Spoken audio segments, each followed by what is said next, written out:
शांति प्रेमी सद्गृहस्थ सज्जनों, सन्नारियों, शांति किसे नहीं चाहिए? सभी तो अशांत हैं, सभी बेचैन हैं, सभी दुखियारे हैं। किसी को किसी बात का दुख, किसी को किसी बात का दुख। आज किसी बात का दुख तो कल किसी दूसरी बात का दुख। बेचारा गृहस्थ किस कदर दुखों से संतप्त रहता है। अभाव में हो तो स्पष्टतया अभाव के कारण बड़ा दुखियारा है। पर जानता हूं जिन्हें कोई अभाव नहीं, घर में बहुत समृद्धि है, फिर भी सुख शांति तो नहीं है। बड़ी बेचैनी है, बड़े दुखी हैं। गृहस्थ को सुख शांति चाहिए, समृद्धि आवश्यक है, लेकिन केवल समृद्ध हो जाने से ही शांति नहीं आती। पश्चिम के देश आज हमसे कहीं ज्यादा समृद्ध हैं, कहीं ज्यादा धनवान हैं, लेकिन शांति जरा सी भी नहीं है। धनी से धनी व्यक्ति को रात को नींद नहीं आती तो सोने की गोलियां लेकर सोता है। उन देशों में टनों, मनो नहीं टनों सोने की गोलियां रोज बिकती हैं, टनों ट्रैंक्विलाइजर्स रोज बिकते हैं। और हम देखते हैं ऐसी हालत अपने भी होने लगे। कितने लोग स्लीपिंग पिल्स ले लेके सोते हैं, कितने लोग ट्रैंक्विलाइजर्स लेकर के सोते हैं। धन है, समृद्धि है, सब कुछ है, पर शांति नहीं है। क्यों नहीं है? शांत होने के जो तरीके थे वो खो बैठे। भारत तो बहुत बड़ा समृद्धशाली देश था, केवल भौतिक संपदा में ही समृद्धशाली नहीं था, अध्यात्म में बड़ा समृद्धशाली था। जैसे आज भौतिक संपदा के लिए लोग पश्चिम के देशों की ओर देखते हैं, वैसे ही कभी भारत को भौतिक संपदा के लिए ही नहीं, आध्यात्मिक संपदा के लिए भी बड़े सम्मान से देखा जाता था, क्योंकि देश में दोनों बातें थी, समृद्धि भी थी और आध्यात्मिक शांति भी थी। दोनों खो बैठे। भाग दौड़ शुरू हुई समृद्धि के लिए। अच्छी बात है, समृद्धि चाहिए ही। गृहस्थ कंगाल होता है तो सुखी नहीं रह सकता, देश कंगाल होता है तो देश सुखी नहीं रह सकता। धर्म हमें कंगाली नहीं सिखाता। लेकिन केवल भौतिक संपदा ही प्राप्त कर लेंगे और फिर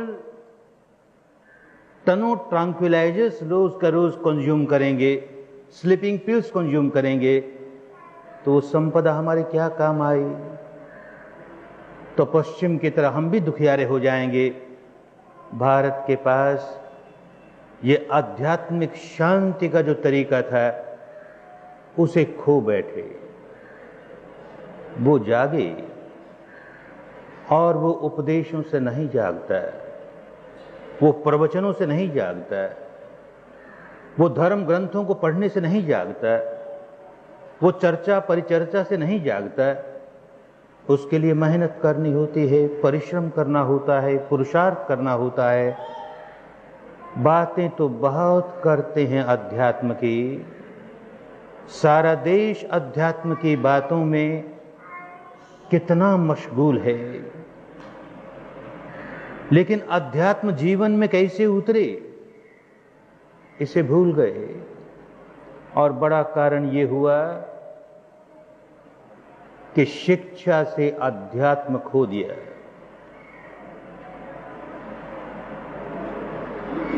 ये विद्यालय, ऐसे देश में हजारों लाखों विद्यालय जहां बच्चे पढ़ाए जाते हैं, उनको क ख ग लिखना सिखाया जाता है, आगे जाकर के बहुत ऊंचा विज्ञान सिखाया जाता है, हर तरह की भौतिक शिक्षा दी जाती है, पर धर्म की शिक्षा नहीं दी जाती। ये देश का दुर्भाग्य हुआ।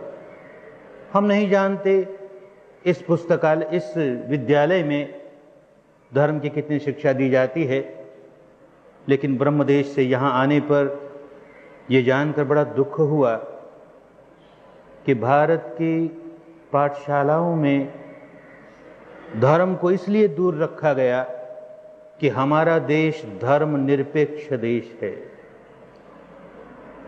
सेक्युलर गवर्नमेंट है। तो सेक्युलर गवर्नमेंट है तो धर्म कैसे सिखाए? बड़ी भूल हुई। सरकार कभी धर्म निरपेक्ष हो नहीं सकती। कहना ये चाहते थे कि सरकार संप्रदाय निरपेक्ष है, किसी संप्रदाय की तरफदारी नहीं करेगी, किसी संप्रदाय में लोगों को बांधने का काम सरकार नहीं करेगी। धर्म निरपेक्ष नहीं, धर्म सापेक्ष होगी। कठिनाई सबसे बड़ी ये हो गई हमारे देश की कि धर्म और संप्रदाय, ये दोनों हमारे लिए पर्यायवाची शब्द हो गए। पिछले 20 वर्षों से देखता हूं कि जहां किसी समुदाय में, समाज में धर्म शब्द का प्रयोग करता हूं तो लोगों के कान खड़े होते हैं। ये आदमी अब कौन से धर्म की बात करेगा? हिंदू धर्म की बात करेगा कि बौद्ध धर्म की बात करेगा कि जैन धर्म की बात करेगा कि मुस्लिम धर्म की, कि ईसाई धर्म की, कि सिख धर्म की, कि पारसी धर्म की? बड़ा आश्चर्य होता है। क्या धर्म अपने आप में अकेला कुछ नहीं? क्या उसका कोई अस्तित्व ही नहीं? जो देश इतना धर्मवान था, आज उस देश में हिंदू धर्म प्रधान हो गया, बौद्ध धर्म प्रधान हो गया, जैन धर्म प्रधान हो गया, मुस्लिम धर्म प्रधान हो गया, ईसाई धर्म, सिख धर्म, पारसी धर्म, यहूदी धर्म प्रधान हो गया। धर्म गौण हो गया। धर्म की जरूरत नहीं। बच्चे को बचपन से ये बात सिखाई जाती है, हिंदू परिवार में जन्मा है तो उसे सिखाया जाता है, देख तुझे कट्टर हिंदू बनना है, कट्टर हिंदू बनना है, प्राण चले जाएं लेकिन तेरा हिंदू धर्म न छूट जाए। मुस्लिम घर में जन्मा है तो बचपन से उसे सिखाया जाता है, तुझे कट्टर मुसलमान बनना है, तेरी प्राण चले जाएं पर तू मुसलमान धर्म मत छोड़ देना। ऐसे ही जैन कट्टर जैनी बनना चाहता है, बौद्ध कट्टर बौद्ध बनना चाहता है, सिख कट्टर सिख बनना चाहता है। क्या हो गया इस देश को? कोई धार्मिक नहीं बनना चाहता। कोई नहीं कहता कि मैं कट्टर धार्मिक बनूंगा। बच्चों को नहीं सिखाया जाता कि तुम्हें कट्टर धार्मिक बनना है। वो बड़ा कठिन है। कट्टर हिंदू बनना बड़ा आसान है, कट्टर मुसलमान बनना बड़ा आसान है, कट्टर सिख बनना, ईसाई बनना बड़ा आसान है, कट्टर धार्मिक बनना बड़ा कठिन है। क्या धार्मिक होता है? जिसके जीवन में धर्म उतर गया, जिसके व्यवहार में धर्म उतर गया, जिसके चारे चाल चलन में धर्म उतर गया, जिसका जीवन सदाचार से भर गया, जिसका जीवन शील सदाचार से भर गया, वो आदमी धार्मिक है। वो अपने को मुसलमान कहे या जैन कहे या हिंदू कहे या बौद्ध कहे या ईसाई कहे, कुछ फर्क नहीं पड़ता। उसका जीवन कहता है कि ये व्यक्ति धार्मिक व्यक्ति है, ये व्यक्ति धर्मिष्ठ व्यक्ति है, शरीर और वाणी से कोई ऐसा दुष्कर्म नहीं करता जिससे अन्य प्राणियों की सुख शांति भंग हो जाए। ऐसा काम नहीं करेगा तो धर्मिष्ठ हो गया। वो हत्या नहीं करेगा, हत्या करेगा तो अन्य प्राणियों की सुख शांति भंग होगी। वो चोरी नहीं करेगा, चोरी करेगा तो अन्य प्राणियों की सुख शांति भंग होगी। वो व्यभिचार नहीं करेगा, व्यभिचार करेगा तो अन्य प्राणियों की सुख शांति भंग होगी। वो झूठ बोल के किसी को नहीं ठगेगा, वो कड़वी बात बोल करके किसी का जी नहीं दुखाएगा, वो चुगली की बात कह के किसी का जी नहीं दुखाएगा, वो परनिंदा की बात कह के किसी का जी नहीं दुखाएगा, वो नशा पता करके किसी की हानि नहीं करेगा, तो धर्मवान हो गया।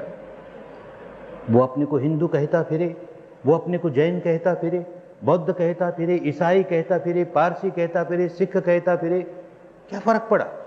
अच्छा आदमी है ये, इसका चाल चलन अच्छा है, इसका व्यवहार अच्छा है, ये कोई ऐसा काम नहीं करता जिससे अन्य प्राणियों की सुख शांति भंग होती है।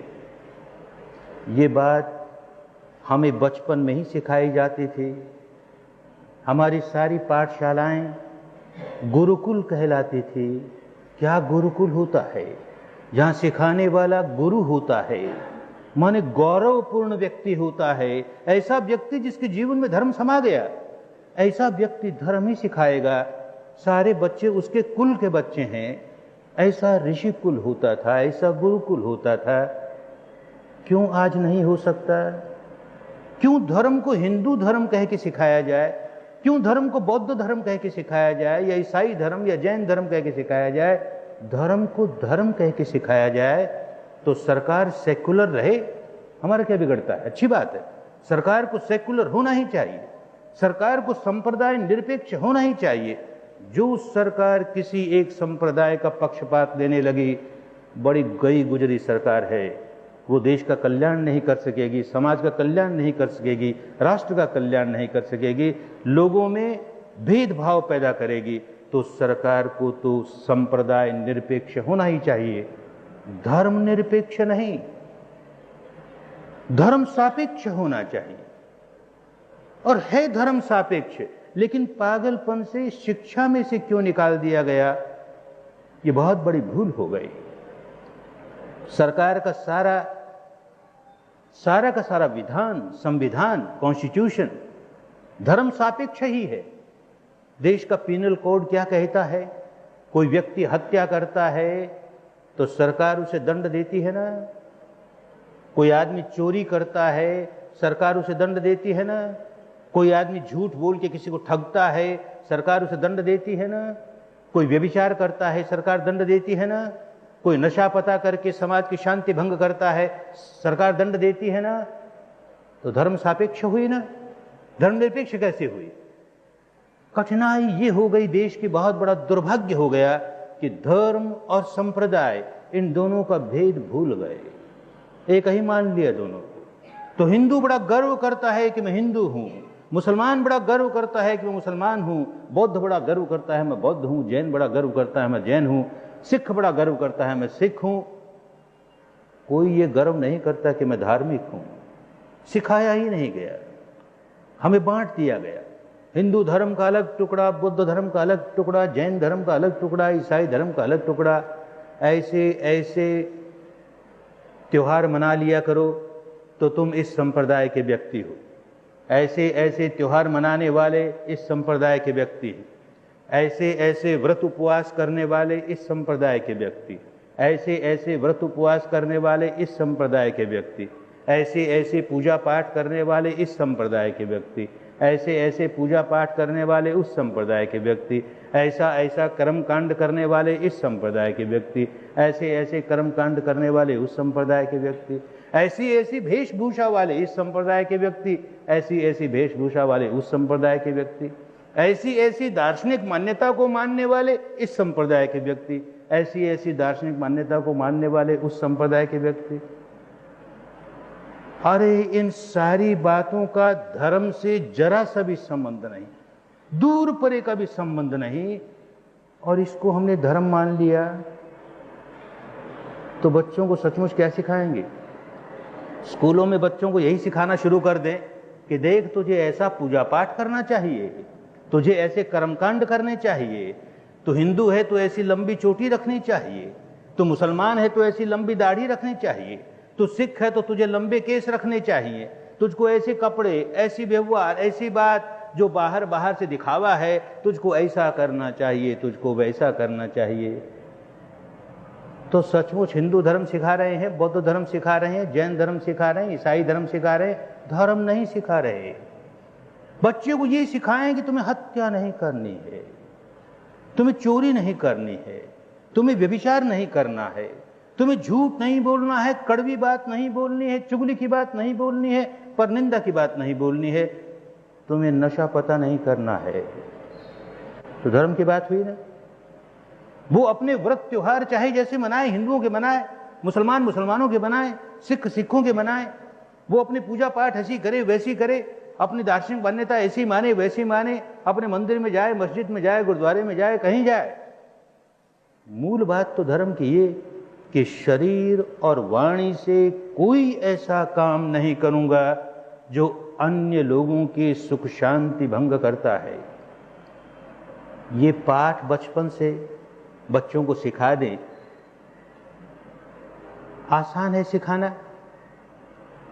बचपन से हम बच्चों को, देखो तुम्हें ये 5 व्रत पालने होंगे, बच्चा उसे याद कर लेगा। अभी छोटी उम्र है, मन बड़ा कोमल है, जो माँ बाप कहेंगे, पाठशाला में जो बात सुनाई जाएगी वो उसे अच्छी लगेगी, उसे स्वीकार करेगा। लेकिन फिर देखेगा कि ये उपदेश देने वाले चाहे माँ बाप हैं, चाहे मेरे स्कूल के टीचर हैं, ये खुद तो पालन नहीं करते ना। एक व्यापारी अपने बच्चे को कहता है तुम्हें रोज सच बोलना चाहिए, झूठ मत बोलना, झूठ बोलने से बहुत पाप लगता है। बच्चे के मन पर बड़ी अच्छी छाप पड़ती है, झूठ नहीं बोलना चाहिए, बाप कहता है ना। और बाप की दुकान पर किसी छुट्टी के दिन बैठता है तो देखता है बाप सुबह से झूठ बोलना शुरू करता है, शाम तक झूठ ही बोले जाता है। तो बच्चा उसकी ओर देखता है कि हमें तो कहता है सच बोलो और ये तो झूठ ही बोलता है। माँ उसे कहती है देख हमेशा सच बोला कर, झूठ नहीं बोलना। पड़ोसी का टेलीफोन आता है, तेरी माँ को बुला, अरे कह दे उसको घर पे नहीं है।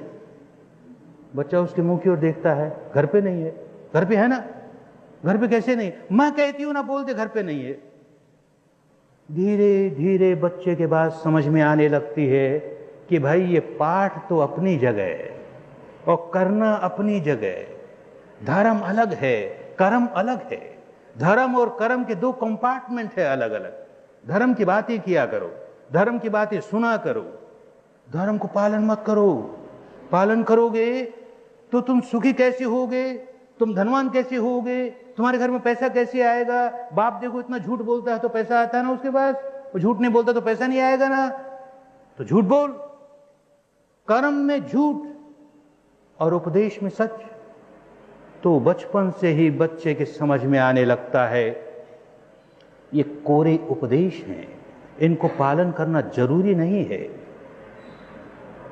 तो पहली बात तो ये कि घर में माता पिता धर्म का पालन नहीं करेंगे और चाहेंगे कि हमारे बच्चे धर्मवान बन जाएं, तो होने वाली बात नहीं है।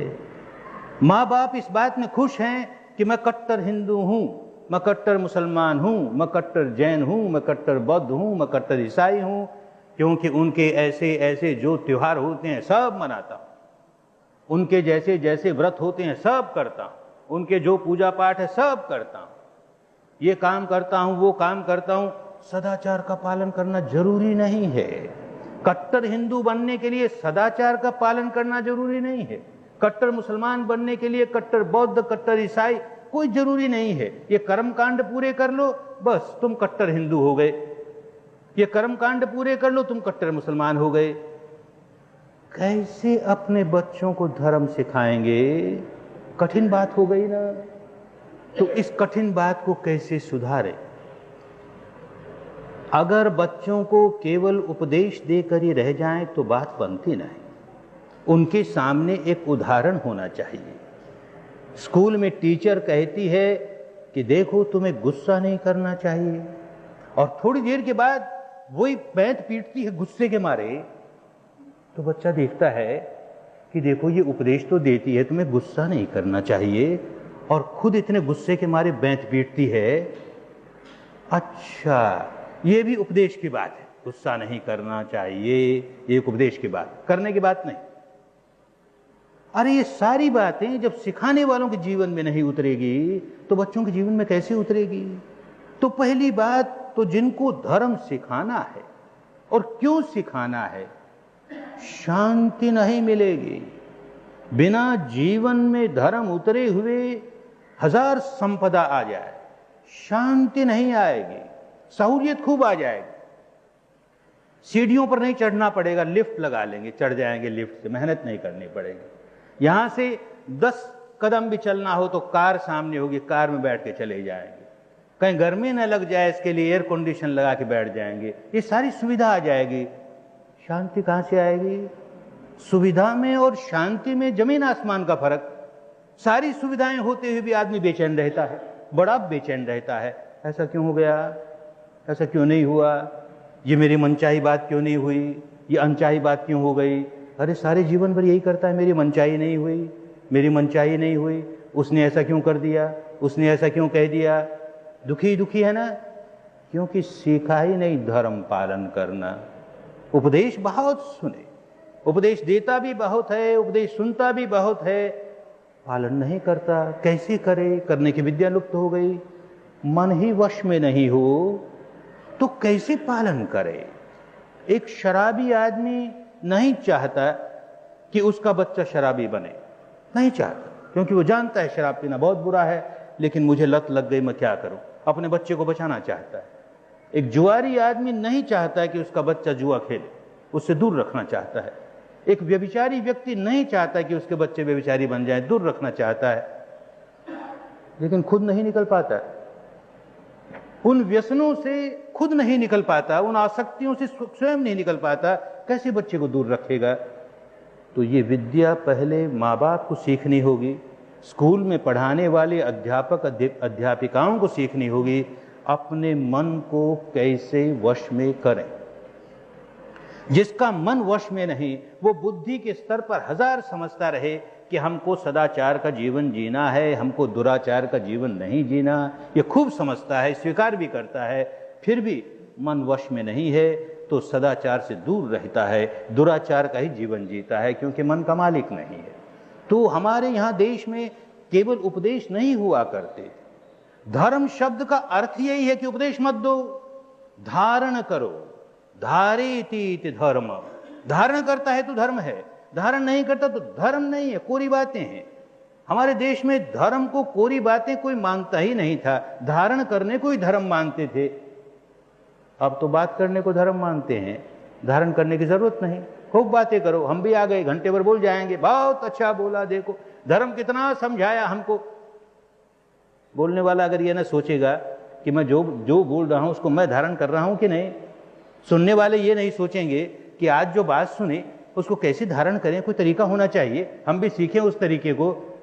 तो वाणी विलास बुद्धि विलास, वाणी विलास बुद्धि विलास, अरे सारा देश डूब गया इस वाणी विलास में, इस बुद्धि विलास में। भारत जैसा कोई देश दुनिया में नहीं जहां धर्म की चर्चा ना होती हो। कितनी बातें धर्म ही धर्म की, धर्म ही धर्म की। पुस्तकें देखो तो ढेर लग गया धर्म की पुस्तकों का, और लोगों को देखो तो कोई धारण नहीं करता, क्योंकि बोलने में ही रस है, सुनने में ही रस है, पढ़ने में ही रस है, चर्चा करने में ही रस है, धारण करना भूल गए ना। तो धारण कैसे करें, उसकी विद्या भारत में हुआ करती थी, और वो शुद्ध विद्या होती थी, संप्रदाय की विद्या नहीं। ये बात भारत के लोगों को जितनी जल्दी समझ में आ जाएगी, सारी विद्यालयों में सही माने में ऋषिकुल आरंभ हो जाएगा, ऋषियों का आश्रम होने लगेगा। वहां पर शील सदाचार केवल उपदेश की बात नहीं होगी, जीवन में कैसे उतारे, मन को कैसे वश में करें। बहुत तरीके होते हैं मन को वश में करने के।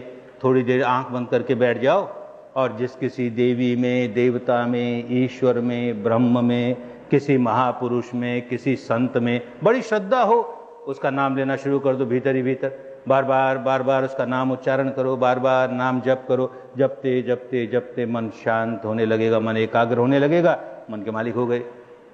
और एक तरीका सिखाया गया कि जिस किसी देवी, देवता, ईश्वर, ब्रह्म, अल्लाह, मियाँ, कोई संत, कोई महापुरुष, जिस किसी के प्रति श्रद्धा हो तो उसका कोई रूप का ध्यान करो, उसकी आकृति का ध्यान करो, बंद आंखों के सामने कल्पना करो, ऐसा हमारा देवता है, ऐसा हमारा ईश्वर है। बार बार उसका ध्यान करते करते करते मन एकाग्र हो जाएगा, मन के मालिक हो जाओगे।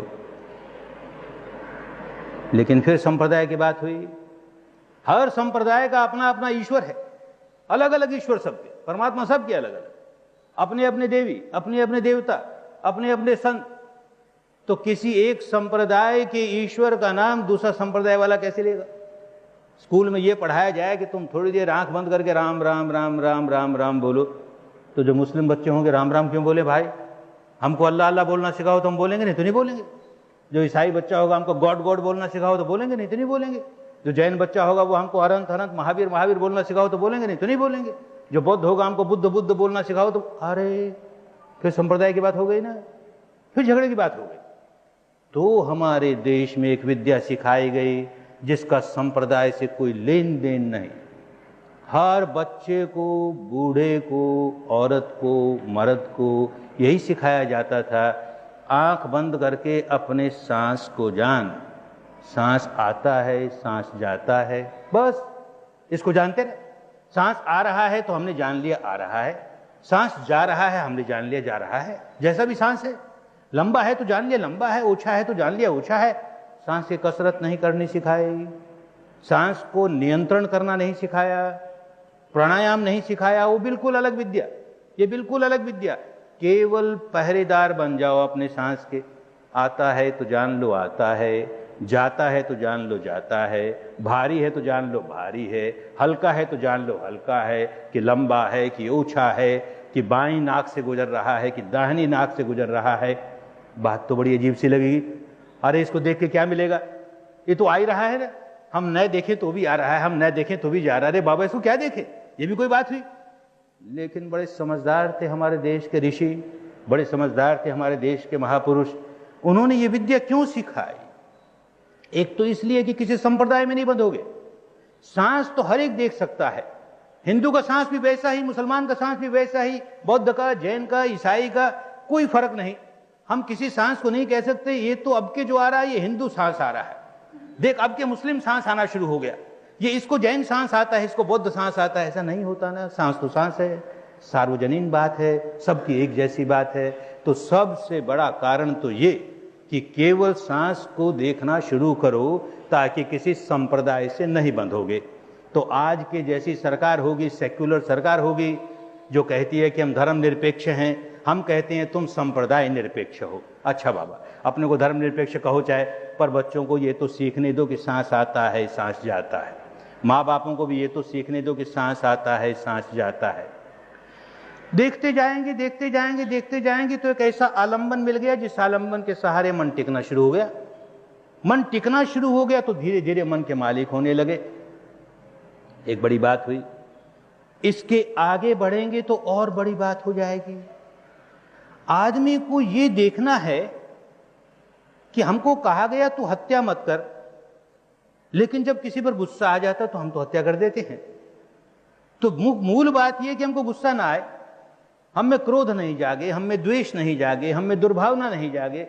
हमको कहा गया चोरी मत कर, पर एक चीज बड़ी अच्छी लगी, हम में लोभ जाग गया, हमने चोरी कर ली। हमको कहा गया व्यभिचार मत कर, और वासना जागी, हमने व्यभिचार कर लिया। अरे भाई मत कर मत कर मत कर तो सब कहते हैं, पर कैसे मत कर? अच्छा मन का मालिक भी हो गए तो भी क्या हुआ? भीतर से जो विकार जागा वो सिर पर ऐसा सवार हो गया कि मन की सारी मलकियत धरी रह गई, और हमको जो नहीं करना था हम तो कर गए। तो इसलिए हमारे देश के महापुरुषों ने, संतों ने, सत्पुरुषों ने ये सिखाया कि मन को निर्मल करना सीख, केवल वश में करना नहीं, निर्मल हो, उसमें विकार नहीं आए, आए तो जल्दी से जल्दी दूर हो जाए। कोई विकार तेरे सिर पर सवार नहीं हो जाए, तुझको पागल नहीं बना दे। विकार कैसे दूर करें? तो उसके लिए देखना सिखाया कि विकार कहां जागता है। अरे देख तेरे भीतर मन में विकार कहां जागा, देखना ही भूल गए ना। किसी ने हमें गाली दी, हमें क्रोध आ गया। अब क्रोध कहां जागा ये नहीं देखते, उसने गाली दी, हमारे लिए जिसने गाली दी वो प्रमुख हो गया। बार बार उसी का चिंतन, उसने गाली दी, देखो उसने गाली दी, देखो उसने गाली दी, बार बार उसका चिंतन करते हैं, मानो उस गाली को ही देखते हैं, गाली देने वाले को देखते हैं। तेरे भीतर क्रोध जागा, उसको नहीं देखता ना, क्योंकि देखना आता ही नहीं ना, कैसे देखे? क्रोध तो सिर पर ऐसे भूत की तरह सवार हो गया, उसको कैसे देखे? जिसने गाली दी वो खूब दिखता है, इसने गाली दी, 5 वर्ष भी याद रखेगा, 10 वर्ष भी। उसने एक गाली दी, उसने मेरा उस वक्त अपमान किया था, बदला लेके छोड़ूंगा, खूब याद रखता है। अरे तेरे भीतर क्रोध जागता है, उसको नहीं देख पाया ना, तुझे पता ही नहीं ना कैसे क्रोध जाग गया। तेरे भीतर वासना जागी, तुझे पता ही नहीं लगा कैसे वासना जागी, तू सिर पर सवार हो गई।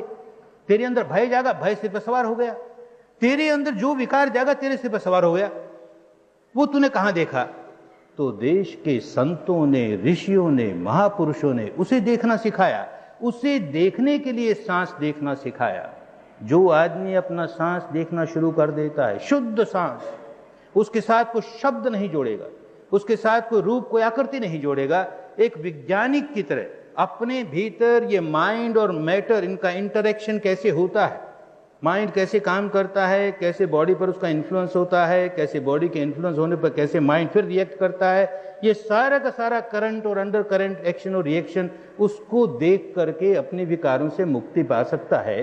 तो खाली सांस देखेगा, शुद्ध सांस देखेगा, तो बड़ी जल्दी ये बात समझ में आने लगेगी कि जब जब मेरे मन में कोई विकार जागता है, क्रोध जागे कि द्वेष जागे कि ईर्ष्या जागे कि भय जागे कि वासना जागे कि अहंकार जागे, कोई विकार जागे, सांस अपनी स्वाभाविकता खो देगा।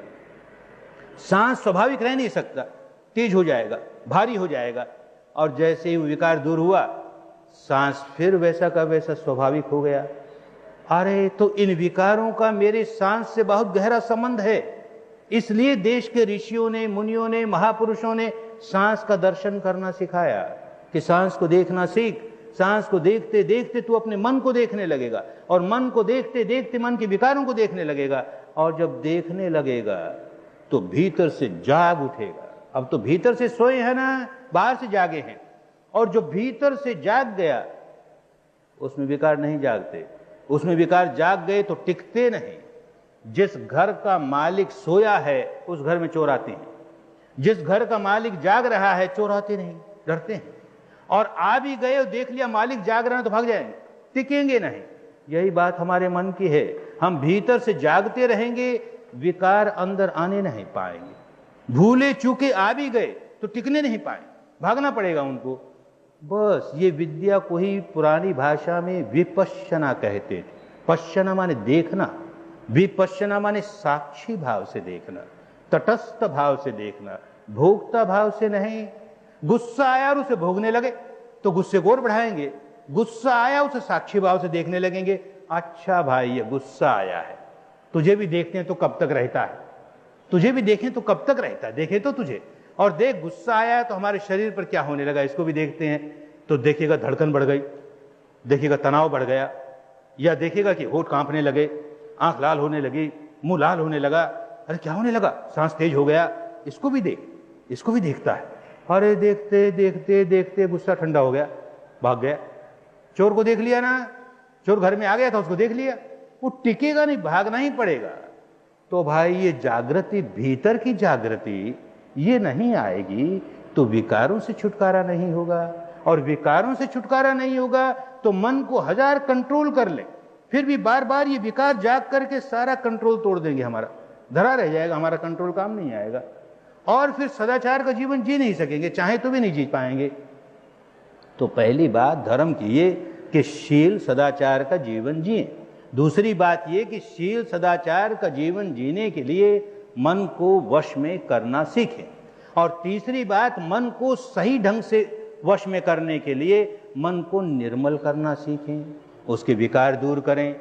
सांस को देखते देखते अपना सारा शरीर में क्या हो रहा है इसका दर्शन होने लगेगा, अपने चित्त में क्या हो रहा है इसका दर्शन होने लगेगा। जब और आगे बढ़ जाता है आदमी इस साधना को एक वैज्ञानिक की तरह देख रहा है, जैसे रिसर्च स्कॉलर, एक साइंटिस्ट रिसर्च का होता है, वो देखता है कि ये क्या प्रपंच है, ये क्या फिनोमेना है, हमारे माइंड और मैटर में क्या होता है। तो देखता है जैसे बाहर से किसी ने कोई अप्रिय बात कह दी, कोई अप्रिय काम कर दिया, और देख हमको बड़ा बुरा लगा, बुरा लगते ही हमने विकार जगाया। अब क्या हुआ, विकार जगाते ही शरीर में एक बायोकेमिकल रिएक्शन होना शुरू हो गया, गर्मी बढ़ी कि धड़कन बढ़ी कि कोई ऐसा प्रवाह चला, केमिकल प्रवाह चला हमारे रक्त के साथ, हम बड़े व्याकुल हुए, और जितने व्याकुल हुए उतना विकार बढ़ाया हमने। मानो हमको गुस्सा आया, किसी ने गाली दी, वो तो बाहर की एक घटना हुई, हमारे भीतर क्या होने लगा, उसने गाली दी हमको बुरा लगा, बुरा लगते ही हमने विकार जगाया, क्रोध जगाया। क्रोध जगाते ही हमारे भीतर ऐसा एक बायोकेमिकल रिएक्शन होना शुरू हो गया कि हमारे रक्त की धमनियों में, रक्त की शिराओं में, रक्त के साथ साथ एक केमिकल ऐसा बहने लगा, पुरानी भाषा में उसको कहते थे आश्रव बहने लगा। कुछ बहने लगा हमारे शरीर में, कुछ बहने लगा। वो क्या बहने लगा? जो बहने लगा उसने हमें और व्याकुल बनाया। हमने क्रोध किया तो इस तरह का केमिकल बहने लगा जिसने हमको बहुत व्याकुल बनाया। क्रोध भी करे और व्याकुल नहीं हो, असंभव बात है। कोई आदमी क्रोध करे और क्रोध करते हुए कि मुझको बड़ी शांति मालूम होती है, बड़ा सुख होता है। अरे क्रोध भी जागा और देख कितना सुख मालूम होता है। बावली बात हो नहीं सकता। अरे क्रोध जागेगा तो ऐसा केमिकल तेरे भीतर बहेगा, तुझको व्याकुल बना देगा। तू हिंदू है तो भी बना देगा, तू मुसलमान है तो भी व्याकुल बना देगा, तू जैन है कि बौद्ध है कि ईसाई है। कुदरत इस बात को नहीं देखती, प्रकृति इस बात को नहीं देखती कि इस आदमी ने अपने माथे पर क्या नाम लिख रखा है। हिंदू का बिल्ला लगा रखा है कि मुसलमान का बिल्ला लगा रखा है, कि सिख का, कि जैन का, कि बौद्ध का, कि ब्राह्मण का, कि शूद्र का, क्या बिल्ला लगा रखा है? कुछ नहीं देखती वो। क्रोध जगाया है ना, तुरंत दंड देगी। क्रोध जगाते ही ऐसा बायोकेमिकल रिएक्शन शुरू होगा, व्याकुल हो जाएगा। अब एक और पागलपन शुरू होगा कि जैसे ही वो बायोकेमिकल हमारे अंदर होने लगा और व्याकुल हुए, हमने और क्रोध जगाया, हमने और क्रोध जगाया, वो और बायोकेमिकल बहने लगा, वो बायोकेमिकल और बढ़ा, हमने और क्रोध जगाया। अरे ये विशियस सर्कल चल पड़ा, ये दुष्चक्र चल पड़ा। घंटों क्रोध ही क्रोध करते चले जाएंगे। जिस आदमी ने गाली दी उसने तो एक बार गाली दी और वो चला भी गया, वो तो भूल भी गया होगा। हम नहीं भूलते ना, हम क्या करते हैं? उसने तो हमको एक बार व्याकुल बनाने के लिए गाली दी, हम एक बार भी व्याकुल हुए, ये भी अपनी मूर्खता थी, पर हो गए भाई, एक बार तो व्याकुल हो गए। अब घंटों व्याकुल रहेंगे, अरे दिनों व्याकुल रहेंगे, बरसों व्याकुल रहेंगे। उसने गाली दी थी, तब गाली दी थी, ऐसा अपमान किया, जन्म भर नहीं भूलूंगा। मत भूल जन्म भर, किस पर एहसान करता है? जन्म भर नहीं भूलेगा, जन्म भर व्याकुल रहेगा। कर क्या रहा है? बेचारे को होश नहीं है ना, अपने भीतर देखता नहीं कि जब जब उस घटना को याद करके मैं क्रोध जगाता हूं, तब तब ऐसा एक बायोकेमिकल, ऐसा एक आश्रव अपने भीतर बहाने लगता हूं, ऐसा एक केमिकल बहाने लगता हूं जिससे और क्रोध जागता है, और क्रोध जागता है, और आश्रव बहता है, और घंटों व्याकुल रहता हूं, घंटों व्याकुल रहता। ऐसी वासना जागी, किसी व्यक्ति को देख करके वासना जागी, वासना जागते ही ऐसा एक बायोकेमिकल अंदर रिएक्शन शुरू हो जाएगा, ऐसा आश्रव बहने लगेगा कि और वासना जाएगी, और वासना जागेगी, और वैसा बायोकेमिकल जागेगा, और बायोकेमिकल जागेगा, और वासना जागेगी। आश्रव जाग रहा है और विकार जाग रहा है, विकार जाग रहा है, आश्रव जाग रहा है। हम व्याकुल ही व्याकुल होते चले गए ना। कोई विकार ऐसा नहीं है कि जिसका हमारे शरीर पर असर न पड़े, जिसकी वजह से कोई आश्रव, कोई केमिकल रिएक्शन हमारे अंदर न होने लगे। ये कुदरत के बंधे बंधाए नियम हैं जो सब पर लागू होते हैं। हमारे देश के बड़े बड़े ऋषि, किस लिए ऋषि कहे गए? जिन्होंने ऋत का दर्शन किया वो ऋषि कहलाया। कुदरत का कानून क्या है उसको ऋत कहते थे। ऐसी प्रज्ञा भीतर जगाई, ऋतंभरा प्रज्ञा, जो ऋत को जानती है, कुदरत के कानून को जानती है, लॉ को जानती है, नेचर को जानती है। ऐसा ऐसा होगा तो भाई ये परिणाम आएगा ही। 2 हिस्से का हाइड्रोजन और 1 हिस्से का ऑक्सीजन मिलेगा तो पानी बन ही जाएगा। इसमें हिंदू बने की क्या बात, इसमें बौद्ध बने की बात क्या, इसमें जैन बने की कि ईसाई बने की? रहे ना, हिंदू अपना हिंदू रहे, बौद्ध अपना बौद्ध रहे, वो ऑक्सीजन और हाइड्रोजन मिलेंगे तो पानी बन ही जाएगा। ऐसे ही हमने कोई विकार जगाया और केमिकल जागा, उसके जैसा तो हम व्याकुल हो ही जाएंगे। रहे ना, हिंदू हिंदू रहे, बौद्ध बौद्ध रहे, जैन जैन रहे, ऑक्सीजन और हाइड्रोजन नहीं मिलेंगे, पानी नहीं बनेगा। हिंदू रहे, बौद्ध रहे, जैन रहे, ईसाई रहे, क्या फर्क पड़ गया? हम विकार नहीं जगाएंगे, ऐसी बायोकेमिकल रिएक्शन नहीं होने देंगे, हम व्याकुल नहीं होंगे, हम बड़े शांत रहेंगे, बड़े सुखी रहेंगे। तो भाई ये करने के लिए कोई अभ्यास करना पड़ता है ना। छोटे से छोटा काम भी बिना अभ्यास के नहीं होता। किसी बच्चे को 2 चक्के की साइकिल पर चढ़ा दो, कोई से चला, क्या चलाएगा बेचारा? अपना संतुलन नहीं रख पाएगा, कभी इधर गिरेगा कभी उधर गिरेगा। 2 चक्के की साइकिल है ना, लेकिन धीरे धीरे अभ्यास करते करते ऐसा चलाएगा कि हाथ छोड़ के चलाएगा। अब तो सीख गया।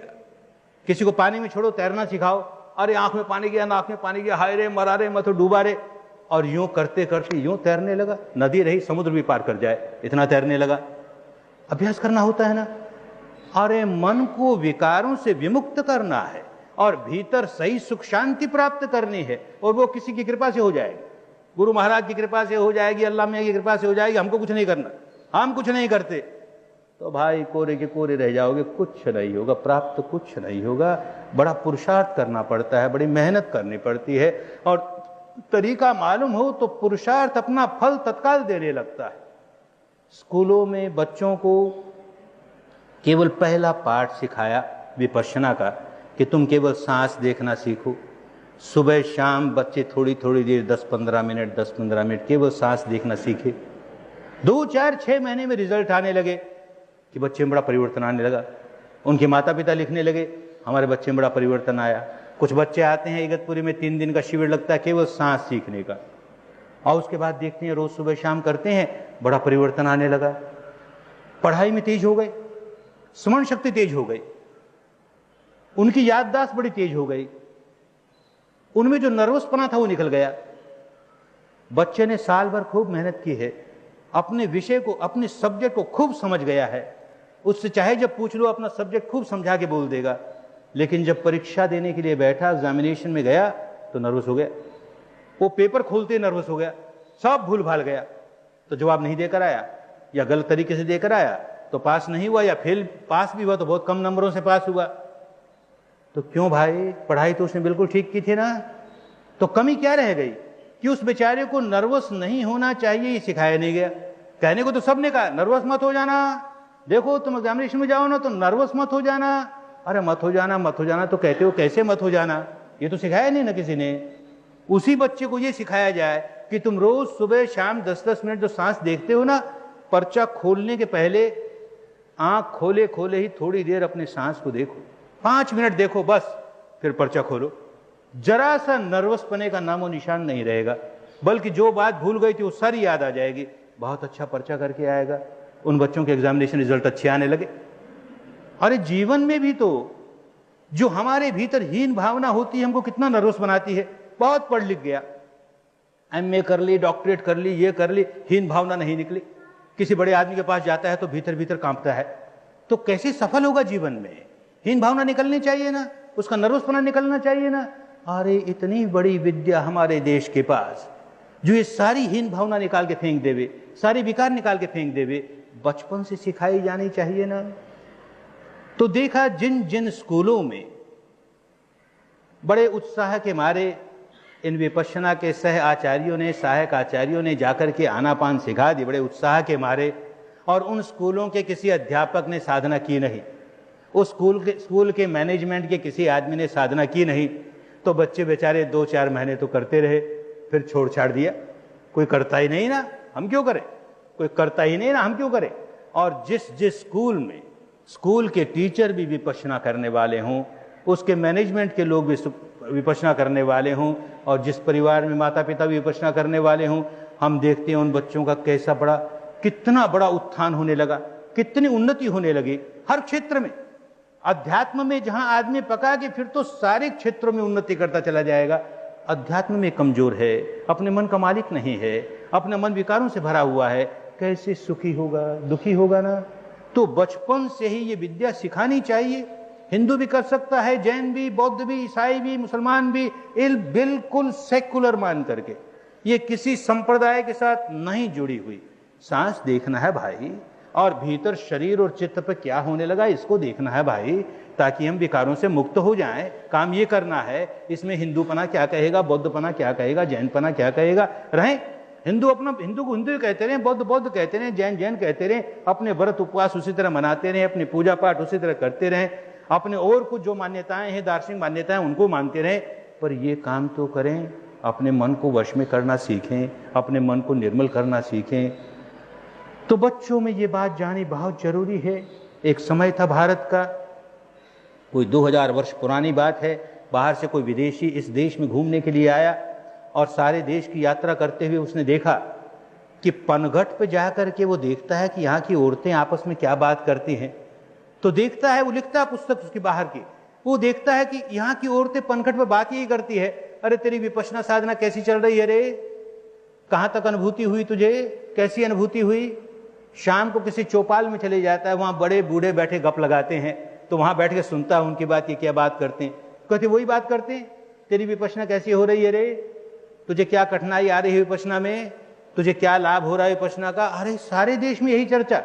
और कहता लिखता मैं जिस घर में चला जाऊं उस घर में 1 दिन 2 दिन मेहमान रहूं तो घर का मालिक और मालकिन ही नहीं, घर के नौकर चाकर भी, दास दासी भी और घर के बच्चे भी सब सुबह शाम बैठ के विपश्यना करते हैं। और ऐसी देश की हालत उस समय देश इतना धनवान, इतनी समृद्धि को ठिकाना नहीं और इतनी शांति। आज तो पश्चिम को हम इसलिए देखते हैं कि उसके पास समृद्धि है, शांति नहीं है। कभी भारत को लोग इसलिए देखते थे कि इसके पास समृद्धि भी है और शांति भी, दोनों बात है। तो ऐसा भारत फिर बने। ऐसा भारत बनने के लिए नई पीढ़ी को धर्म देना होगा। हिंदू धर्म नहीं, बौद्ध धर्म नहीं, जैन धर्म नहीं, दीजिए वो अपने अपने घरों में दीजिए, लेकिन स्कूलों में हिंदू धर्म नहीं, बौद्ध धर्म नहीं, जैन धर्म नहीं, ईसाई धर्म नहीं, धर्म देना है ताकि शरीर और वाणी से कोई दुष्कर्म करना छोड़ दे। उनको अपने मन को वश में करना सिखाना है और शुद्ध सांस के सहारे अपने मन को वश में करना सीखे। उनको अपने मन को निर्मल करना सिखाना है और अपने शरीर और चित्त को दृष्टा भाव से देखते देखते विकारों से मुक्त होना सीख जाएं। बड़ी विद्या उनको प्राप्त हो गई, बहुत बड़ी अध्यात्म विद्या प्राप्त हो गई, बड़ा कल्याण हो गया। लेकिन बच्चों में ये बात फैलाने के पहले फिर एक बार कहूँगा कि जो गृहस्थ आए हैं अगर वो खुद नहीं करेंगे और चाहेंगे मेरा बच्चा तो सच बोले पर मैं तो झूठ ही बोलूँगा, मेरा बच्चा शराब नहीं पिए पर मैं तो शराब ही पीऊँगा, मेरा बच्चा जुआ न खेले पर मैं तो जुआ ही खेलूँगा, तो भाई बच्चे तुम्हारे कर्म को देख के उसी तरह का कर्म करेंगे, तुम्हारी वाणी को सुन करके उस मानने वाले नहीं। पहले स्वयं करना सीखे। भारत में ये भारत की पुरानी विद्या फिर जाग गई, धर्म की गंगा फिर बहने लगे। अपने जीवन के 10 दिन इस धर्म की गंगा में डुबकी लगाने के लिए निकालना चाहिए। अपने बच्चों के भले के लिए ही नहीं, अपने परिवार के भले के लिए ही नहीं, अपने भले के लिए। जो आदमी अपना भला नहीं कर सका वो अपने परिवार का भला नहीं कर सकेगा, वो अपने बच्चों का भला नहीं कर सकेगा। तो पहले अपना भला करने के लिए अपने जीवन के 10 दिन देने होंगे और फिर धीरे धीरे परिवार के अन्य लोग भी इस गंगा में डुबकी लगाने लगेंगे, बच्चों को भी ये विद्या मिलने लगेगी, घर में बड़ी सुख शांति आने लगेगी, घर में समृद्धि भी आए। हम नहीं कहते कि परिवार कंगाल रहे, हम नहीं कहते कि देश कंगाल हो, खूब समृद्धि हो, लेकिन उसके साथ साथ खूब शांति हो, चित्त की निर्मलता हो, जीवन आदर्श जीवन हो। लोग हमारी ओर देखें कि ये भारतीय हैं, देखो कितना अच्छा जीवन जीते हैं।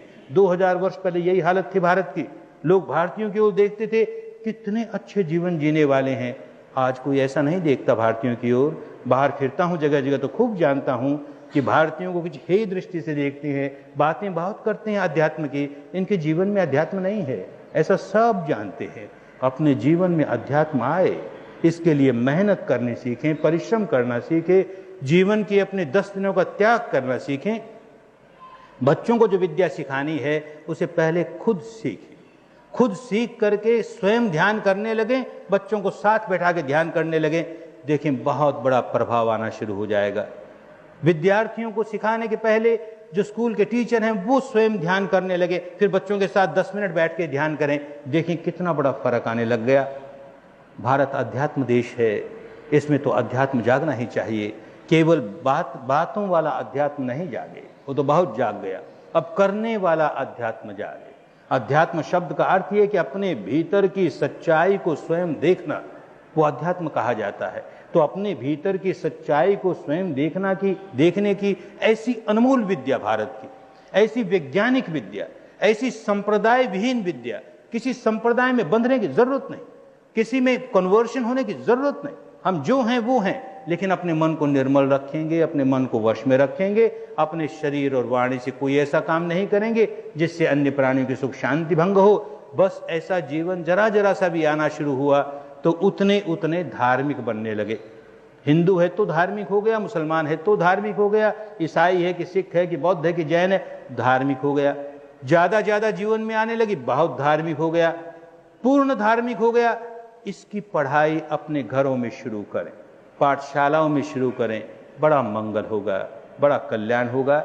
आज की इस धर्म सभा में सदगृहस्थ आए हैं, माता पिता आए हैं, और सभी माता पिता चाहते हैं कि हमारे बच्चों का जीवन बड़ा उज्जवल हो, उनका जीवन बहुत सुख शांति से बीते, तो साथ साथ ये भी कि हमारा जीवन भी सुख शांति से बीते। हम उनके सामने एक आदर्श रखें कि अपने मन को कैसे एकाग्र किया जा सकता है, अपने मन को कैसे निर्मल किया जा सकता है। देख मैं भी ऐसा करती हूं, तू भी करके देख, देख मैं भी ऐसा करता हूं, तू भी करके देख। हम करेंगे घंटे भर, बच्चे से कराएंगे 10 ही मिनट, बहुत है, देखेंगे उसका असर आने लगा। हम नहीं करेंगे 1 मिनट भी, बच्चे से कहेंगे तू तो कर 10 मिनट, होने वाला नहीं, चलेगी नहीं बात। तो अच्छी तरह से धर्म को समझ करके, हिंदू धर्म अलग, बौद्ध धर्म अलग, जैन धर्म अलग, ईसाई धर्म सारी अलग, लेकिन धर्म तो एक ही। धर्म अलग अलग नहीं होता, संप्रदाय अलग अलग होते हैं। तो जो एक ही धर्म है, शरीर और वाणी से दुष्कर्म नहीं करना, ये एक ही धर्म है। मन को वश में कर लेना, ये एक ही धर्म है जो सबका धर्म है। मन को निर्मल कर लेना, ये एक ही धर्म है जो सबका धर्म है। बस उस धर्म को धारण करने की इतनी सरल विद्या, इतनी वैज्ञानिक विद्या, इसे आजमा के देखें। आज आए हैं, धर्म की बात सुनने के लिए आए हैं, इसका मतलब सब में धर्म का बीज है।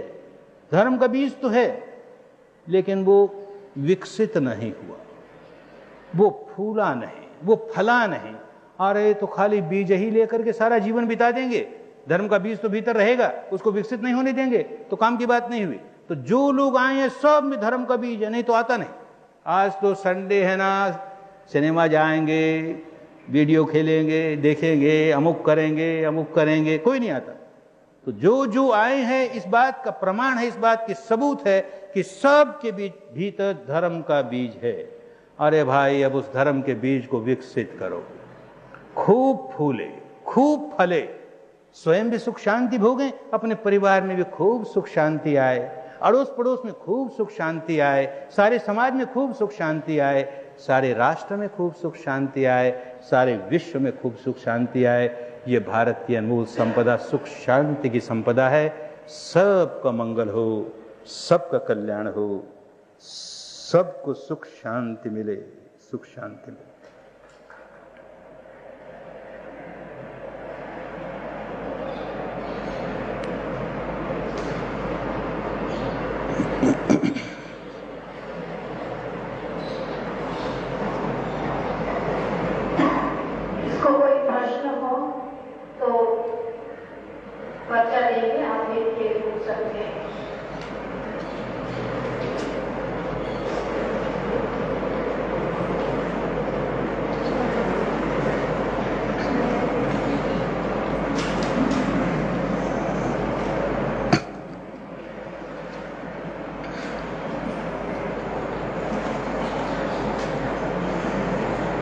दे दो सारे, अभी लिखा नहीं। अच्छा,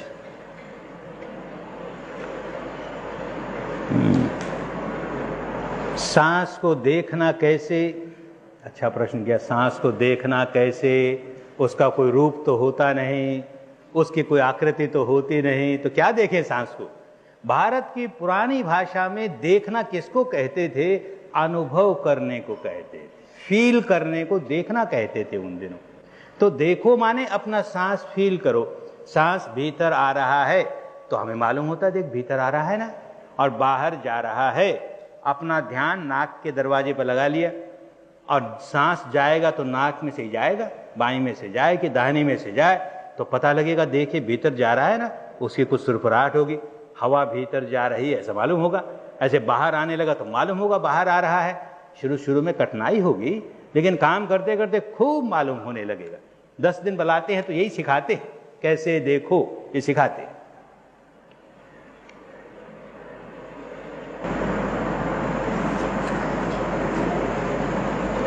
बड़ा अच्छा प्रश्न किया। धर्म विवश कब होता है? जब हम विवश हो जाते हैं तो धर्म विवश हो जाता है बेचारा। हम ही अपने वश में अपने को नहीं रख सकते तो धर्म को कैसे वश में रखेंगे? धर्म तो धारण करें तो धर्म, जब धारण ही नहीं कर पा रहे तो बड़ा विवश हो गया।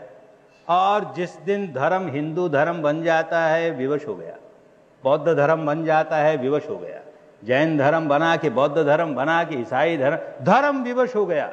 हिंदू प्रधान हो गए, बौद्ध प्रधान हो गए, जैन प्रधान हो गए, मुसलमान प्रधान हो गए, धर्म बेचारा विवश हो गया। अब धर्म को बलवान बनाओ और इन संप्रदायों को जरा कम महत्व दो। लो भले भले।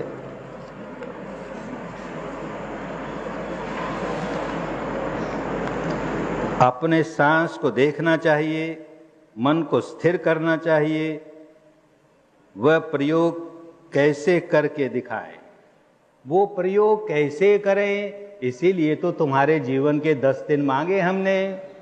अपने जीवन के 10 दिन हमें दो तो हम बताएंगे कैसे करो। यहां तो बड़ा आसान हमने कह दिया, बस आंख बंद करके देखो, सांस आता है जाता है। थोड़ी देर देखोगे फिर जीव उबने लगेगा, घबराने लगोगे। क्या सांस को देखें बाबा, एक बार देख लिया, 2 बार देख लिया, इसको क्या देखें, बड़ा जी घबराएगा। और जब वहां आओगे जी घबराएगा तो फिर भी कहेंगे बैठ कर काम कर, काम कर, यही कर। घबराएगा, 1 दिन घबराएगा, 2 दिन घबराएगा, 3 दिन में तो गंगा में बहने लगेगा, धारा में बहने लगेगा, मन एकदम टिकने लगेगा। तो वो धर्म का जो वातावरण होता है, तपोभूमि की जो व्यवस्था होती है, उनके जो नियम होते हैं, अनुशासन होता है, उससे तप करना आसान हो जाता है। इसलिए जीवन के 10 दिन देने पड़ते हैं विद्या सीखने के लिए, हमेशा वहां रहने के लिए नहीं। आदमी बीमार होता है तो अस्पताल जाता है अपना इलाज करने के लिए, वहां रहने के लिए नहीं। तो अपना इलाज करने के लिए एक बार आ जाओ 10 दिन, फिर बड़े स्वस्थ होकर के आओ, जीवन में स्वस्थ जीवन जियो।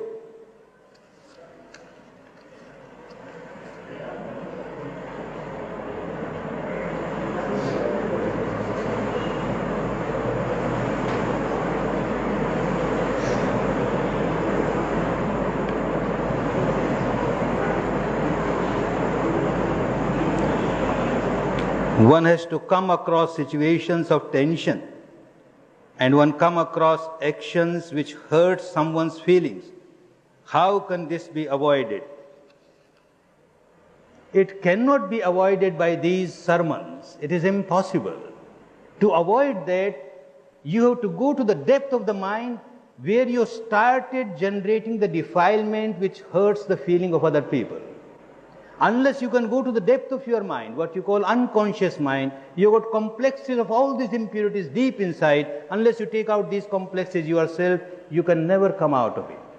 Mere sermons cannot help. You have to practice yourself, you have to go to that depth and take out your complexes. Then you will find that you are not hurting anybody. Any type of situation comes, and smiling you can face it. You won't do anything at the physical level or vocal level which will hurt other beings. But now, because you can't control yourself, now because your mind is full of complexes, you keep on reacting in the wrong way, which makes you miserable and makes others miserable. Learn this technique, give 10 days of your life, and then you will see that a beginning is made. Not that in 10 days you will become perfect, but a beginning is made. And you will come out of it certainly.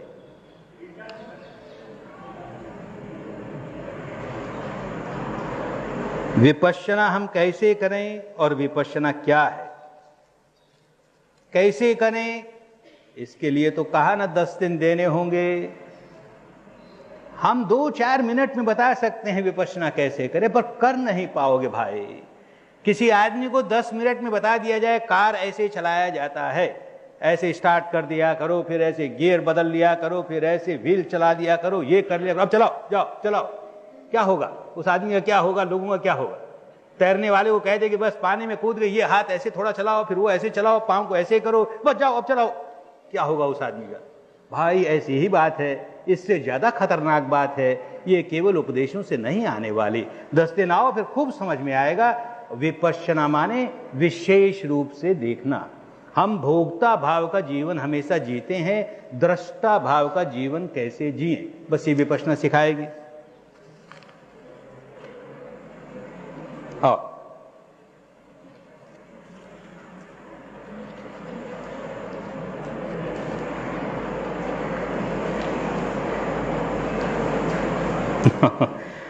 धर्म को समझ सकते हैं, उसके बारे में सोच सकते हैं, लेकिन उसको क्यों निभा नहीं सकते।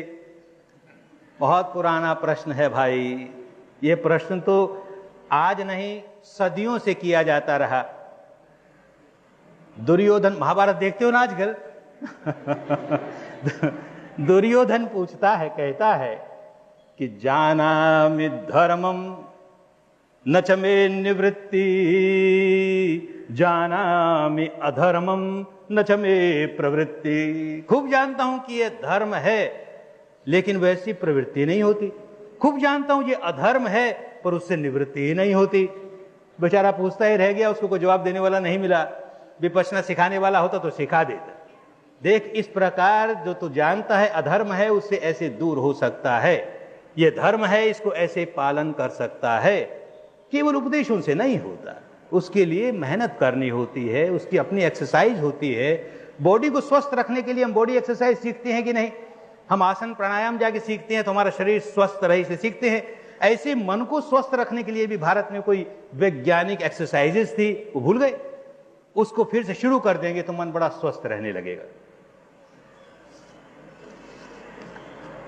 बहुत प्यार करने पर भी अगर बच्चे जिद्दी और गुस्से वाले हों तो क्या करें? पहले अपने आप को देखो, तुम तो जिद्दी नहीं हो ना। देखो अपने आप को, तुम तो गुस्से वाले नहीं हो ना। अरे तुम कितने जिद्दी हो तो बच्चा जिद्दी सीखेगा ना होगी। तुम कितने गुस्से वाले हो, बच्चा गुस्सा ही सीखेगा ना। पहले अपने आप को सुधारो, फिर देखो बच्चे को सुधारना बड़ा आसान हो जाएगा, बहुत आसान हो जाएगा। विपश्यना कहाँ सिखाई जाती है, 10 दिन कहाँ जाना पड़ता है, ये तो ये लोग बता देंगे व्यवस्था करने वाले। यहाँ के पास ही धर्म की गंगा है, इस विपश्यना की साधना का केंद्र है, वहां आके 10 दिन सीख सकते हो।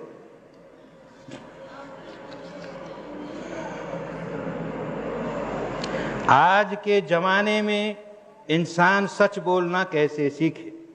जगह जगह पर झूठ ही झूठ है, सच का प्रयोग कैसे करे? अरे जगह जगह अंधेरा है, तभी तो प्रकाश चाहिए ना। बहुत अंधेरा है। तुमने एक आदमी ने अपनी कैंडल जला ली, दिया जला लिया, थोड़ी दूर में तो प्रकाश हो गया ना। ऐसे 2 आदमियों ने दिए जला लिए, 2 जगह प्रकाश हो गया ना। यूं करते करते अंधेरा दूर होगा। सारे संसार में झूठ ही झूठ है, इसलिए हम सच करेंगे ही नहीं। सारे संसार में झूठ है, नाम क्यों करेंगे? सब जगह अंधेरा है, नाम क्यों दीपक जलाएंगे? अरे भाई, तो अंधेरे में जीवन बीत जाएगा ना। उस जीवन से बाहर, ऐसे अंधेरे वाले जीवन से बाहर निकलने के लिए भीतर का दीपक जलाने की विद्या है। सांस को देखना, वह प्राणायाम, या तो यह तो योग नहीं है। अगर नहीं है तो कैसे है? प्राणायाम के अपने लाभ होते हैं। ये एक कसरत है शरीर की, कि सांस को इतना गहरा खींचो और फिर उसको रोको और फिर उसको इतना धीमे से छोड़ो। इससे हमारे फेफड़े मजबूत होते हैं, हमारे रक्त का शोणित स्वच्छ होता है, शुद्ध होता है, उसके बहुत लाभ होते हैं। लेकिन ये जो विद्या है कि जैसा सांस आ रहा है उसी को वैसे ही देखो, उस पर नियंत्रण मत करो, कंट्रोल मत करो, ये मन की कसरत है, वो शरीर की कसरत है। मन को जो हमेशा भोक्ता भाव का जीवन जीता था, उसको दृष्टा भाव का जीवन जीना कैसे सिखाएं? सांस आ रहा है, न हमको अच्छा लगता है न हमको बुरा लगता है। नदी बहती है, हम तट पर बैठे हैं और देख रहे हैं नदी बहती है, न हमको अच्छी लगती है न बुरी लगती है, हम तो देख रहे हैं, बह रही है वो। ऐसे ही सांस के प्रवाह को हम देख रहे हैं, आ रहा है तो आ रहा है, जा रहा है तो जा रहा है, तो स्वभाव पलटने लगेगा। मन का वो स्वभाव जो हमेशा रिएक्ट करने वाला था, प्रतिक्रिया करने वाला था, अब वो प्रतिक्रिया से बाहर निकल करके क्रिया में स्थापित होने लगेगा। ये बड़ा अंतर आना शुरू हो जाएगा। आगे जाके बहुत गहराई से साक्षी भाव जागेगा, दृष्टा भाव जागेगा, तटस्थ भाव जागेगा।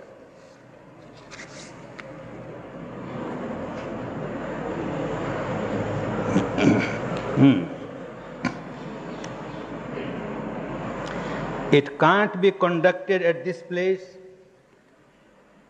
Yes, it can be conducted here. Remain with me for 10 days. I will stay here for 10 days. But is it possible? This is a public place, a school. Unless the schools, all activities are closed, how can you work here? Igatpuri is not far, just 3 hours journey, and come and stay there for 10 days in a calm, congenial atmosphere where you can work much better.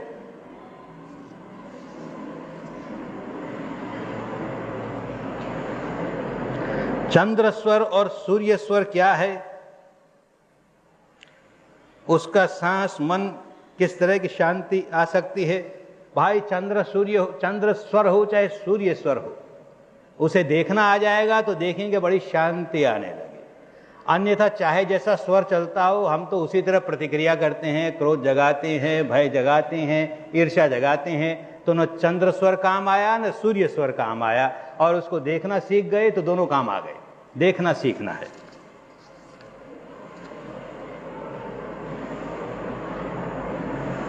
क्या बच्चों को भी ये साधना सीखने के लिए 10 दिन रहना होगा?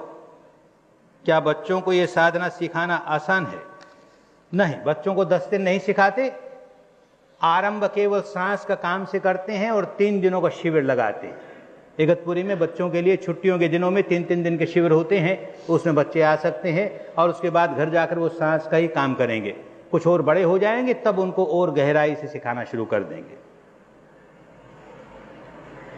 Would you please give some idea what one has to do for 10 days and where we have to spend or go to attend these 10 days? There is a meditation center by the name of Dhammagiri in Igatpuri, about 80 miles from here, 3 hours drive from here. You have to come there and stay there day and night. There are certain codes of discipline. You have to abide by all those codes, niyams. The whole atmosphere is such that you can meditate very calmly, easily, without disturbances.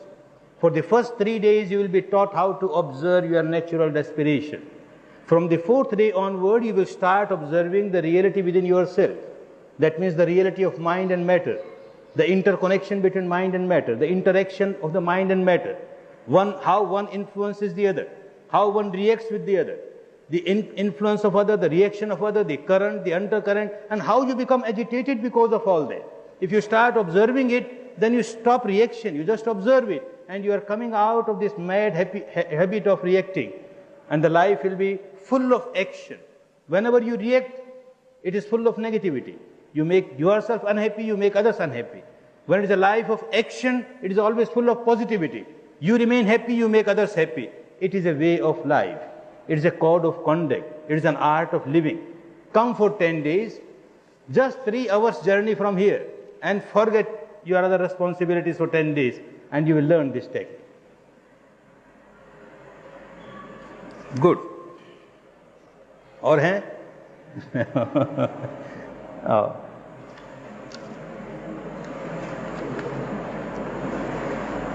Religion in politics and politics and religion. What is the way out for the common man? Vipassana is the way out for the common man.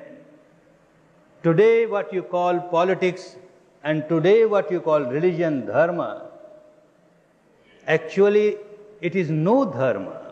As I said, it is only a sect, Hindu sect, Muslim sect, Jain sect, and when politics get polluted by these sectarian thoughts, sectarian beliefs, it becomes very dangerous. But when the politics gets dharma, pure dharma, where the sectarian belief has nothing to do, this is law of nature. If you purify your mind, you will observe peace and harmony within yourself. If you defile your mind, you will become very agitated, you will become very unhappy. This is law of nature. Whether you call it Hindu or Buddhist or Muslim, makes no difference. If politics has this dharma with it, morality with it, then the politics will be a great boon for the country. Today the politics has become a great curse for the country because it is polluted by what you call religion, and that is nothing but sectarianism. Is it same like meditation? And if someone is very sensitive, what one should do? Yes, people call it meditation, but actually it is a technique to observe the reality as it is. In meditation, you have got only one object and you try to concentrate your mind. You get your mind submerged in that object. But in this technique, you keep on observing. Things keep on changing within the framework of the body, and you are just observing. It's a silent observation, objective observation of the reality as it is, not just as it appears to be, not just as it seems to be, but as it is, in its true nature, in its true characteristic. And when you start observing it as it is, you will notice that the habit pattern of your mind is changing. The behavior pattern of your mind is changing. Because you remain involved with the reality which seems to be so, which appears to be so, then you keep on reacting to it. When you understand the reality as it is, then you don't react to it, you just observe. And this is a technique how to observe the reality objectively.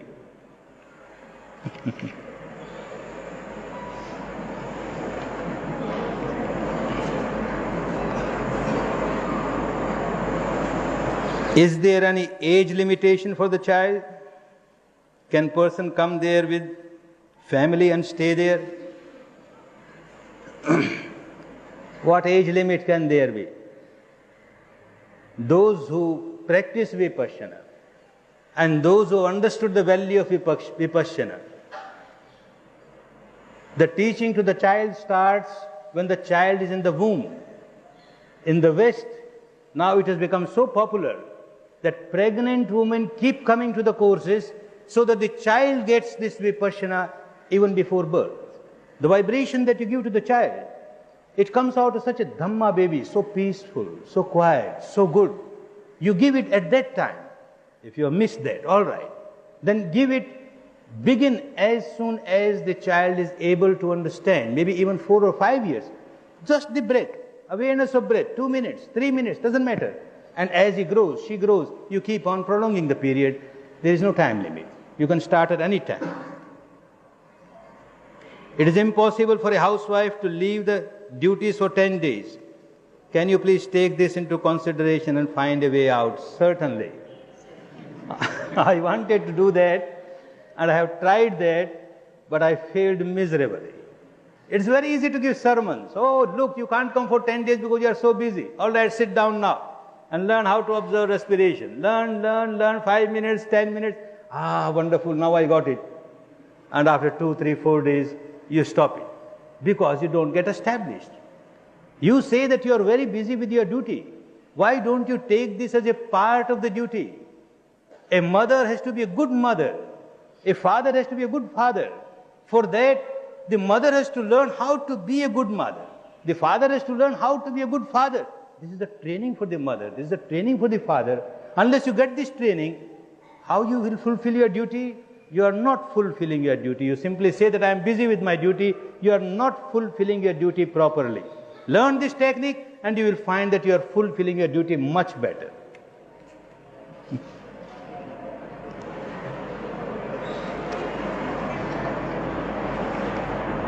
How much donation one has to give? The type of meditation I have learned is not concentrating, but just close your eyes and observe your thoughts coming and going. So according to you, is it like this? 2 questions separately. How much donation you have to give? That means what is the price of your dharma? How much label you have put? What price tag you have put? Can anybody pay the price of dharma? Can anybody charge any money for dharma? Then there is no dharma. There are many types of things going on around the world where for them dharma is a commerce. They want to make money out of it. Wherever you have to pay any charge for dharma, then understand it is not dharma, it is another business. Business in the name of dharma is going on. So there are no charges. No charges even for your boarding and lodging.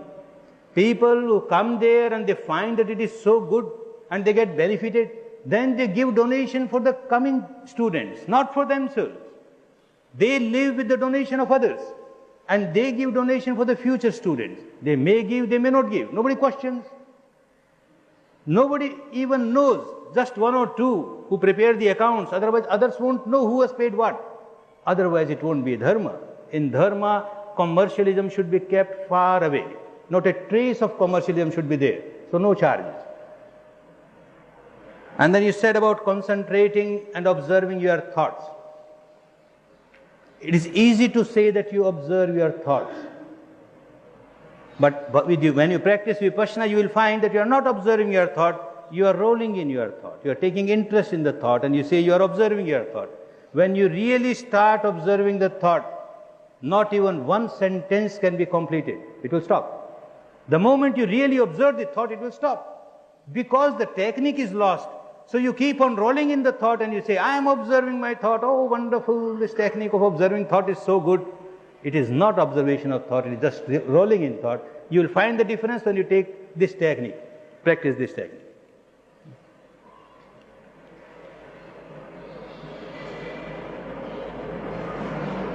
Good.